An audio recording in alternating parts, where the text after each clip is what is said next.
One. तो जैसा कि आप लोग देख पा रहे हो कि मार्केट ओपन हो चुका है, तो चलिए मैं यहाँ पर से अपनी कॉल साइड की पोजीशंस को लगाना स्टार्ट करता हूँ। मैं आपको समझाता हूँ कि यहाँ पर मैं कॉल साइड की पोजीशंस को क्यों लगा रहा हूँ। कुछ एक्स्ट्रा क्वांटिटी भी ऐड करेंगे और साथ में निफ्टी में भी यहाँ पर हम लोग कॉल साइड की पोजीशंस को ऐड करेंगे। मैं आपको समझाता हूँ कि यहाँ पर मैंने कॉल साइड की पोजीशंस को क्यों बनाया है।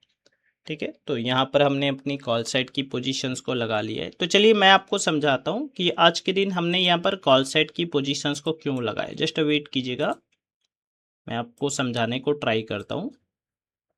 ओके, तो यहाँ पर हमने अपनी कॉल साइड की पोजीशंस को लगा रखा है।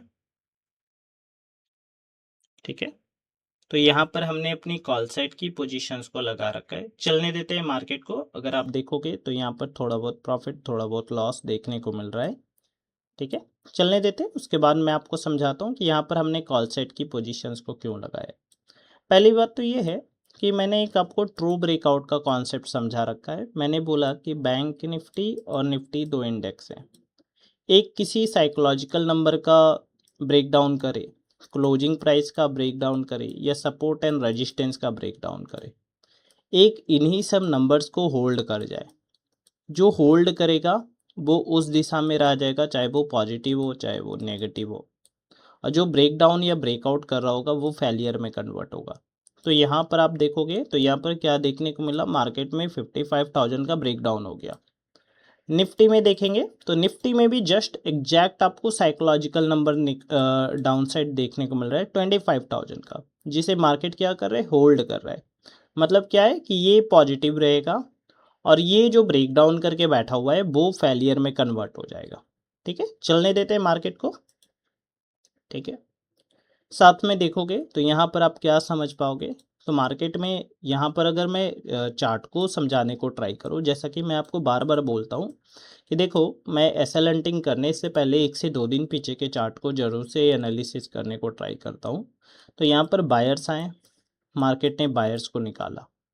फिर से देखोगे तो यहाँ पर थोड़े बहुत बायर्स आने को तो ट्राई करते हैं, मगर मार्केट शॉर्ट टाइम में डाउन ट्रेंड में है। तो यहाँ पर क्या है, जैसे ही मार्केट में 55,000 का ब्रेक डाउन होगा ये अपनी पोजीशन निकाल देंगे। काम कौन करने वाला है, सेलर्स काम करेगा। क्यों काम करेगा, क्योंकि मार्केट क्लोजिंग प्राइस के नीचे काम कर रहा है। वेट करते, ओके, चलने देते हैं मार्केट को। साथ में देखोगे फर्स्ट कैंडल में आपको बिग बनती हुई दिखी है। ओके,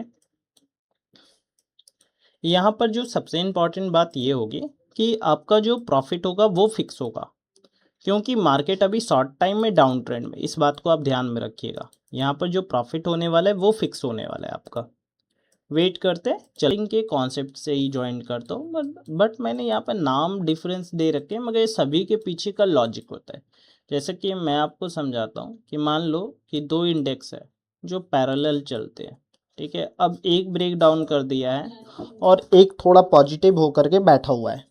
ठीक है, तो यहाँ पर जो पॉजिटिव होकर के बैठा हुआ रहेगा वहाँ पर के भी सेंटीमेंट नेगेटिव बनने लगते हैं, क्योंकि दूसरे वाले ने ब्रेक डाउन कर दिया। तो लोग यहाँ पर भी क्या करने लगते हैं, सेलिंग साइड की पोजीशंस को आइडेंटिफाई करते हैं।